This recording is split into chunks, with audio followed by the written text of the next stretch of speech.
आम्ही आमच्या जीवनामध्ये अशा माणसाची संगती करू जेणेकरून चिंतनाचा कीर्तनाचा विक्षेप होणार नाही आणि अशा माणसाच्या संगतीमध्ये काय करू याची कथा नामाचा गजर. कोणत्या नामाचा गजर करू? एकच महत्वाचं नामस्मरण आहे, त्याचा आम्ही गजर करू.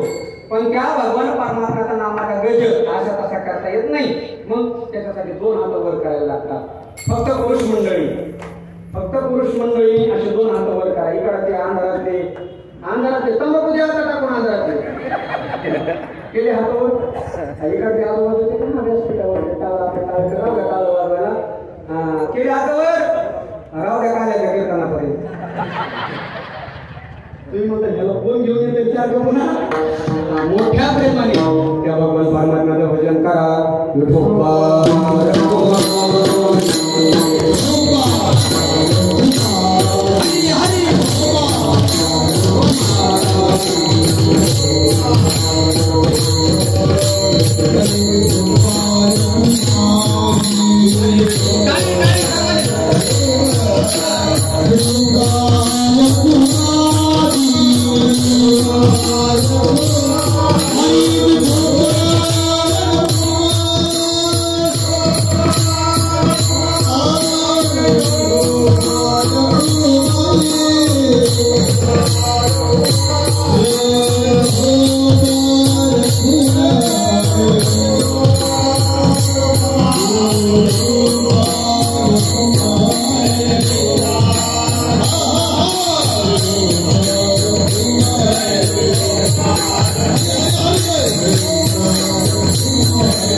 अभंगाचा शेवटचं ट्रेन राहिले. आज तुम्हाला काहीतरी आगळं वेगळं चरित्र सांगणार आहे मी.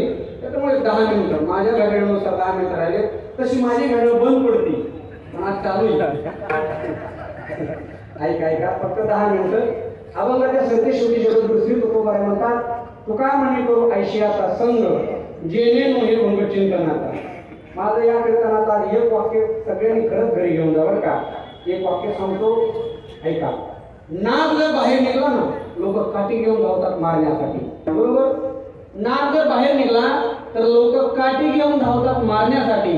पण तोच नाग भगवान शंकराच्या पिंडीवर निघला तर लोक हात जोडतात नमस्कार करण्यासाठी. नाग तोच आहे पण संगत कुणाची केली त्यावर त्याचं अस्तित्व असतं. तुकोबाई म्हणतात, कपडे स्वच्छ धुता नकळत माणसाचे हात देखील स्वच्छ निघत असतात. कपडे धुणं झाले हात धुण्याची गरजच नाही ना, मग आपोआप निघून जाते ना. लागले तयाची संगती झाली त्यांची तीच गती. म्हणून चांगल्या माणसाच्या संगतीमध्ये चांगले विचार पोचतात. म्हणून कधी कधी ना स्वतःचं आत्मपरीक्षण करा. तुम्ही नक्की करा. इथून घरी गेलात ना मनाला विचारा, तुमच्या मनाला तुम्हाला जर रोजच वाईट विचार येत असतील, वाईट वागावं वाटत असेल, वाईट बोलावं वाटत असेल, वाईट खावं वाटत असेल, वाईट प्यावं वाटत असेल, बाकी काही करू नका. आपल्या संगतीचा माणूस तपासा. तुमच्या संगतीचा माणूस बदला तर तुमचे विचार बदलतील. संगतीचा माणूस बदला तर तुमचे आचार बदलतील. माणसाचं 50% जीवन त्याच्या प्रारब्धाने आणि प्रयत्नाने घडत असतं. राहिलेलं 50% जीवन तो कोणाच्या संगती यावरून घडत असतं. प्रमाण सगळ्याला पाठ आहे, वेळ नाही. तुकोबाई म्हणतात, भेकणाच्या संगे हिराजो म्हणून कुसंगे नाडीला साधू पैसा. संगतीने बिघडलेले पाहिले सामान्य नाही. एका खेडेगावामध्ये एक गाढव होतं. ऐका, त्या गाढवाला झाली सर्दी. कुंभारदादा होते, कुंभारदादाकडे एकूण ते गाढव होतं. तसे बरेच एकूणचे गाढव असतात. लक्षात आलं तर बघा, कुंभारदादाकडे ते गाढव होतं. गाढवाला सर्दी झाली. कुंभारदादा गाढवाला घेऊन डॉक्टरकडे गेले. डॉक्टर आता माणसाचा पण तो म्हणलं गाढव आलं, त्याला काहीतरी औषध वगैरे द्यावं लागेल. कुंभारदादाला सांगितलं, दादा औषध आहे पण औषध इथं नाही, औषध मुंबईला आहे. मग 5,000 लागतील, सकाळ औषध येईल. कुंभारदादाला गरज होती महाराज. ॲडव्हान्स मध्ये 5,000 रुपये दिले. रात्रभर डॉक्टरने विचार केला, औषध काय करावं, औषध काय करावं. गाढवाच्या सर्दीचं औषध अजून मेडिकल तर उपलब्ध नाही, पण डॉक्टर हुशार होता. 5,000 घेतले होते. काही नाही, मला तिकडच्या चटणी कुटायची. माझा मावली चटणी माहिती ना, चटणी आमच्याकडे भुरकी म्हणतात.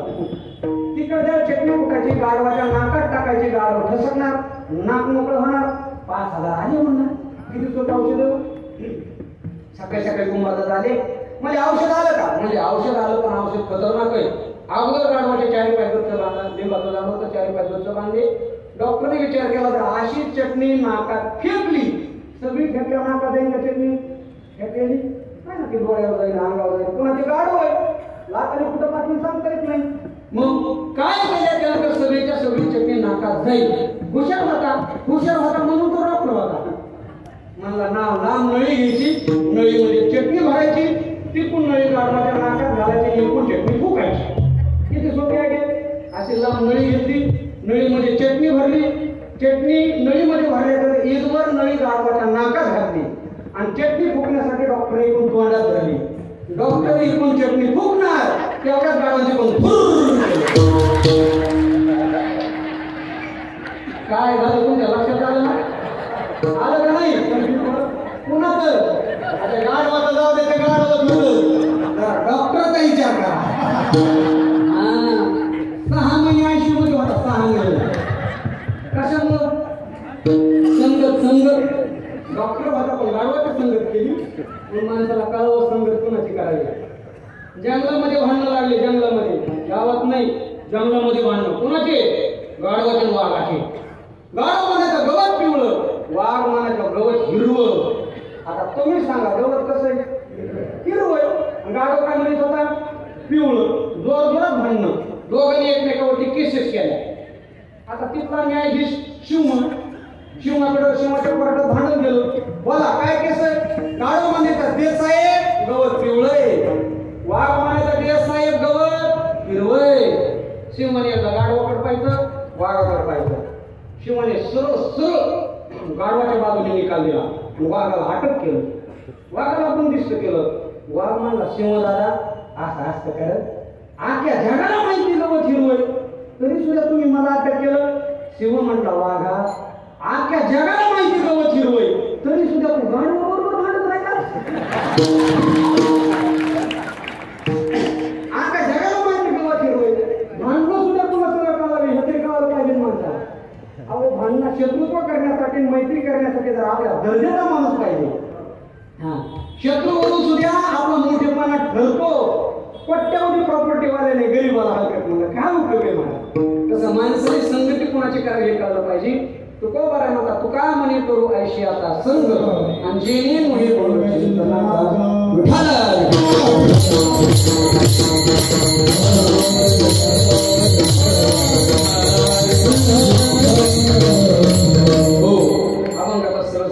झालेला आहे. 2 वर्षापूर्वी या कार्यक्रमामध्ये माझी सेवा झाली होती. वैभव महाराज तुम्ही होते वाजवायला. त्यावेळेला मी या ठिकाणी अखंड भारत देशाचा 2000 वर्षापासून इतिहास सांगितला होता. आज सांगणार नाही, म्हणजे सांगितलं होतं ना याच्या अगोदर. मोहन महाराजांची या सगळी मित्रमंडळीची विनंती आहे की मला वाटतं गेल्या वर्षी दिनांक 22 जानेवारी 2024 रोजी आपल्या भारत देशामध्ये नवीन घटना घडलेली. तुम्हाला सर्वांना माहिती, जवळजवळ त्या घटनेला 1 वर्ष पूर्ण होत आहे. कोणती घटना 22 जानेवारीला? या देशाचा प्राण आणि अयोध्याचा राम 495 वर्षाच्या मायभूमीवर आले. बरोबर ऐका, अफगाणिस्तानमधून जेव्हा बाबर आले, बाबर आला, बाबरने प्रथमतः अयोध्येमध्ये नमाज पाडला. त्याच्यामुळे बाबरीमध्ये त्यावेळेला स्थापन झाली होती. तिथून पुढे संघर्ष चालू झाला. 6 डिसेंबर 1992 ला 92 साली बरं का नंतर त्या ठिकाणी ती बाबरी मस्जिद पाडण्यात आली, संघर्ष चालू झाला, 19ला निकाल लागला आणि या देशाचं सगळ्यात सुंदर मंदिर आदरणीय या देशाचे लोकप्रिय पंतप्रधान नरेंद्र भाईजी मोदी साहेब यांच्या नेतृत्वाखाली त्या मंदिराची स्थापना झाली. साहेब आम्ही महाराष्ट्रभर कीर्तन करतो, आम्हाला लोक म्हणतात राम मंदिर हा राजकारणाचा विषय म्हणतो बरं का, आम्हाला लोक आम्ही बोलायचं, पण मी स्पष्टपणे सांगतो दादा हो, राम मंदिर हा राजकारणाचा विषय नाही, राम मंदिर हा हिंदुत्वाचा विषय. हिंदुत्वाचा विषय राम मंदिर. आणि ते 12 जानेवारी 2024 राम मंदिर त्या ठिकाणी उभं राहिलं. आज थोडक्यामध्ये काहीतरी 5 मिनिटांमध्ये आज मी तुम्हाला या विश्वाचे प्राणप्रिय आणि भारत देशाचा प्राण रामप्रभू यांचा 42 पिढ्यांचा थोडक्यात इतिहास सांगतो. आज आपल्याला आजोबा माहित नाही, पजोबा माहित नाही, पण या देशाचे हिंदू धर्माचे सगळ्यात मोठे आराध्य दैवत आहे ते रामप्रभू आहे. आपल्याला देवाचा इतिहास माहित पाहिजे का नाही? लोक म्हणतात रामप्रभू देव नाही, पुरावा दाखवा. पुराव्याची गरजच नाही महाराज. हिंदू धर्माची सगळीच मोठी देवता रामप्रभू आहे. ज्यांनी वेदाचा अभ्यास केला ते रामप्रभू. म्हणून ऐका, आपलं धर्मग्रंथ असं सांगतं बरं का, धर्मग्रंथानुसार, इतिहासानुसार नाही, धर्मग्रंथ असं सांगतं की सृष्टीच्या देवाने निर्माण केली त्याला ब्रह्मदेव म्हणतात. लक्ष देऊ नये का? ब्रह्मदेवाच्या मुलाचं नाव आहे मरीची, मरीचीच्या मुलाचं नाव आहे कश्यप. कश्यपला 2 बायका, दिती आणि अदिती. एका बायकोपासून देवताचा जन्म झाला, एका बायकोपासून राक्षसाचा जन्म झाला. कश्यपचा मुलगा आहे विवस्वान, त्यांनी सूर्याबरोबर युद्ध केलं आणि सूर्याला जिंकून घेतलं, म्हणून त्याला नाव प्राप्त झालं विवस्वान सूर्य. आणि या विवस्वानापासून भगवान परशुरामचंद्र सूर्यवंशाची स्थापना झाली. जो देवाचा सूर्यवंश म्हणतो ना आपण, सूर्यवंश, तो विवस्वानी स्थापन केला. लक्षात नाही का? या विवस्वानच्या मुलाचं नाव आहे मनु, मनुच्या मुलाचं नाव आहे मरीची, मरीचीचे इक्षकू, इक्षकूचे कुक्षी, कुक्षीचे विकुक्षी, विकुक्षीच्या मुलाचं नाव आहे बाण, बाणच्या मुलाचं नाव आहे अनरण्य, अनरण्याच्या मुलाचं नाव आहे त्रिशंकू, त्रिशंकूच्या मुलाचं नाव आहे मांदाता, मांदाताच्या मुलाचं नाव आहे सुसंधी, सुसंधीच्या मुलाचं नाव आहे ध्रुवसंधी, ध्रुवसंधीच्या मुलाचं नाव आहे भरत, भरतचा आसित, आसितचा सगर, सगरचा असमंज, असमंजचा अंशुमान, अंशुमानचा दिलीप, दिलीपचा भगीरथ, ज्यांनी या पृथ्वी तलावरती सगळ्यात मोठी खरतर साधना करून भगवान शंकराच्या जटेतले म्हणा किंवा ब्रह्मदेवाच्या कमंडलूची गंगा पृथ्वी तलावरती आणली, तो हा तपश्चर्या करणारा महात्मा भगीरथ, ज्याच्यामुळे आपल्याला गंगा प्राप्त झाली. या भगीरथच्या मुलाचं नाव आहे कुकुस्त आणि कुकुस्तच्या मुलाचं नाव आहे राजा रघु, रघु राजा. या देशातला सगळ्यात स्वाभिमानी राजा होऊन गेला, ज्याच्या नावावरून भगवान परशुरामचंद्राचं रघुकुल चालू झालं. म्हणून त्यावेळेला एक मन प्राप्त झाली, रघुकुल सदा केली आई, प्राण जाय पर वचन न जाय. प्राणापेक्षा आई दिलेलं वचन ज्याला प्रिय होतं त्याला रघु राजा म्हणतात. ऐका, रघुच्या मुलाचं नाव आहे प्रवृद्ध, प्रवृद्धाच्या मुलाचं नाव आहे शंकन, शंकनच्या मुलाचं नाव आहे सुदर्शन, सुदर्शनचा मुलगा आहे अग्निवर्ण, अग्निवर्णाच्या मुलाचं नाव आहे शीघ्र, शीघ्रचा मुलगा मरु, मरुचा मुलगा आहे इक्षाकू, इक्षाचा मुलगा आहे अनिवर्ण, अनिवर्णाच्या मुलाचं नाव आहे नाभाग, नहुष, नहुषच्या मुलाचं नाव आहे नाभाग, नाभागच्या मुलाचं नाव आहे ययाती, ययातीच्या मुलाचं नाव आहे अज, आणि अजच्या पोटी या देशाचा महान पराक्रमी राजा झाला म्हणतात राजा दशरथ. यांनी पुत्र कामेष्टी यज्ञ केला आणि या दशरथ राजाच्या पोटी या देशाचे प्राण आणि अयोध्येचे राम जन्माला आले. हे आपल्याला माहित पाहिजे बघा. आपण हिंदू धर्माचे माणसं आहोत ना, आपल्याला कृष्णवंश माहित पाहिजे, आपल्याला रामवंश माहित पाहिजे. म्हणून नेहमी सांगत असतो स्वाभिमान बाळगा. हिंदू देशामध्ये आणि हिंदू धर्मामध्ये जन्म झाला तुम्हाला, आपल्याला 3 गोष्टी प्रामुख्याने